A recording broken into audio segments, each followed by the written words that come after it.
আমার মতো অনেকেই হয়তো তোমরা হেয়ার করতে গিয়ে এই রকমভাবে বিপদে পড়েছো। কেন সেটা আমি বলছি। তোমরা অনেকেই এই রকম হেয়ার গাজরাগুলো দোকান থেকে কেনো। আমিও সেরকম সুপ্রাদিকে বলেছিলাম একটা সুন্দর হেয়ারের গাজরা দোকান থেকে নিতে। কিন্তু দোকানদার এইরকম বাজেভাবে হেয়ারের গাজরা রেডি করে দেয়, যখন প্যাকেট থেকে বার করা হয় দেখা যায় যে একটা গোলাপ অলরেডি খুলে পড়ে গেছে। আর গাজরাটার এতটাই ওয়েট ছিল সেটা কোনো মতেই ইউজ করা পসিবল নয়। হ্যাঁ, হয়তো ইউজ করা যাবে, তবে খুব বেশি কিন্তু লং লাস্টিং সেটা হবে না। এত বড় গাজরাটা যখনই হেয়ারে সেট করা হবে, কিছুক্ষণ পরে কিন্তু গাজরাটা লুজ হতে থাকবে। আর যাদের হেয়ার খুব পাতলা বা বান্ডাল খুব ছোট হয়েছে তাদের ক্ষেত্রে তো এটা দেওয়া ভীষণই প্রবলেমের।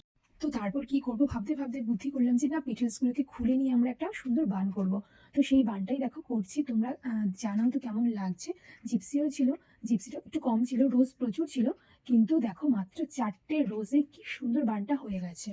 তোমরা যখন দোকানে গাজরা অর্ডার দেবে, তোমরা কিন্তু দোকানদারকে ভালো করে বুঝিয়ে বলবে, নয়তো সে তার মতো তৈরি করবে। যখন পরে আনতে যাবে দেখবে এরকম ভাবে একটা গাজরা হাতে ধরিয়ে দিয়েছে, তখন কিন্তু কিছু করার উপায় থাকবে না। তোমাদেরকে আরো একটা গল্প শোনাই। সেটা হলো সুভ্রাদির মেয়ে আর আমার মেয়ে দুজনেই কিন্তু একদিনের ছোট বড়। মানে যেদিন আমার মেয়ে হয় তার ঠিক আগের দিনই একই নার্সিং হোমে সুভ্রাদিরও মেয়ে হয়। কিন্তু সেটা আমিও জানতাম না, সুভ্রাদিও জানতাম না। পাশাপাশি রুমে কিন্তু আমরা ছিলাম। আরও একটা মজার গল্প হলো, আগের বার যখন আমি ডিসেম্বরে শুভ্রাদিকে সাজাতে যাই ছেলের জন্মদিনে, তখন শুভ্রাদি ছিল 2 মান্থসের প্রেগনেন্ট।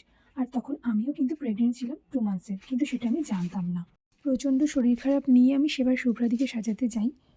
গিয়েও আমি খুব অসুস্থতা বোধ করি, বারবার বলতে থাকি যে আমার বমি পাচ্ছে। সেটাই শুভ্রাদি কালকে বলছিল সাজানোর সময়, যে আগের বার তো তুমি সাজাতে এসেছিলে বলছিলে বমি পাচ্ছে। তখন যদিও আমি জানতাম না, তার বেশ কিছুদিন পরে আমি ডাক্তার দেখাই আর তখনই জানতে পারি। কিছু কিছু মানুষ থাকে যাদের সাথে কাজ করে ভীষণ ভালো লাগে, তারা ভীষণ ভালো মনের মানুষও হয়। সেটা হলো শুভ্রাদি। সাজানো নিয়ে অনেকের অনেক ডিমান্ড থাকে। তো আমাকে শুভ্রাদি বলেছিল তোমার যেটা ভালো লাগে সেটাই তুমি করে দেবে। আগেরবার এবং এবার দুবারই আমি আমার পছন্দ মতো সাজাই, আর দুটো লুকই শুভ্রাদির ভীষণ ভীষণ পছন্দ হয়। তোমরা জানাও কেমন লাগছে হেয়ারটা। আমার কাছে শুভ্রাদি একটা এইচডি মেকআপ নেয়, আর তাতে যে চার্জেস ছিল সেটা শুভ্রাদি আমাকে দিয়ে দেয়। হঠাৎ দেখি কালকে রাতে শুভ্রাদি আমাকে এক্সট্রা কিছু পেমেন্ট করেছে।